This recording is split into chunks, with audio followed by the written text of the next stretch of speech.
A glimpse into the vast and brutal Mongol Empire, the Eurasian steppe, a harsh and unforgiving land. It was here, amidst the endless plains and biting winds, that the Mongol Empire was born, an empire unlike any other.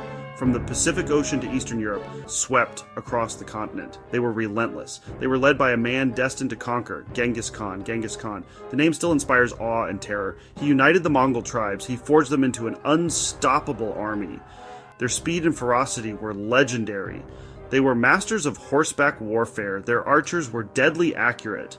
The Mongols were feared throughout the known world. They were ruthless in victory. Cities were sacked. Populations were decimated. Yet the Mongols were more than just barbarians. They established trade routes. The Pax Mongolica, a period of relative peace and stability, followed their conquests. The Mongols left an indelible mark on history. From a brutalized childhood to becoming Genghis Khan, the story of Genghis Khan is one of ambition, brutality, and sheer force of will. Born Temujin around 1162, his early life was marked by hardship and violence. His father, a tribal leader, was poisoned by a rival clan. Temujin and his family were left to fend for themselves. They were cast out, forced to live on the margins of Mongol society. Temujin endured starvation, betrayal, and even enslavement. These trials hardened him.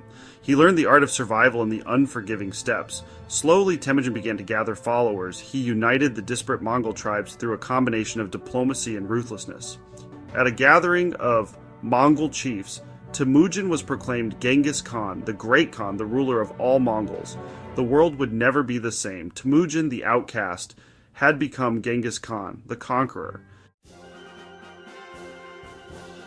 The Great Khan's fury. A look at Genghis Khan's conquest. With the Mongol tribes united, Genghis Khan turned his attention outward. He led his armies in a series of lightning-fast conquests. First, he subjugated the other nomadic tribes of the steppes, bringing them under his banner. Then, he turned his attention south, towards the riches of China. The Jin dynasty trembled before the Mongol onslaught. Their armies were no match for the Mongol horsemen. Cities fell. Fortresses were stormed. The Mongols under Genghis Khan were unstoppable. Genghis Khan's thirst for conquest was insatiable. By the time of his death in 1227, Genghis Khan had carved out an empire stretching from the Pacific Ocean to the Caspian Sea. His name became synonymous with both terror and admiration. Section 4. Rivers of Blood, Mountains of Skulls. The Mongol Way of War.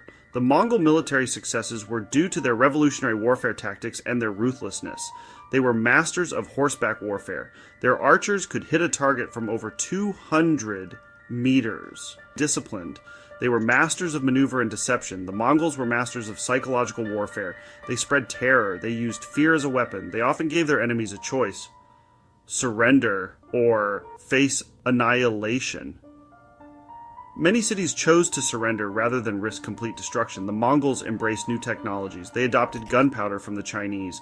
They used it to devastating effect against their enemies, left a trail of blood and destruction across Asia. Section 5. The Legacy, the Fall of an Empire and its Lasting Impact. Genghis Khan died in 1227. His empire, however, continued to expand under his successors. His sons and grandsons conquered new lands. They reached Eastern Europe. They threatened the Holy Roman Empire. They seemed unstoppable.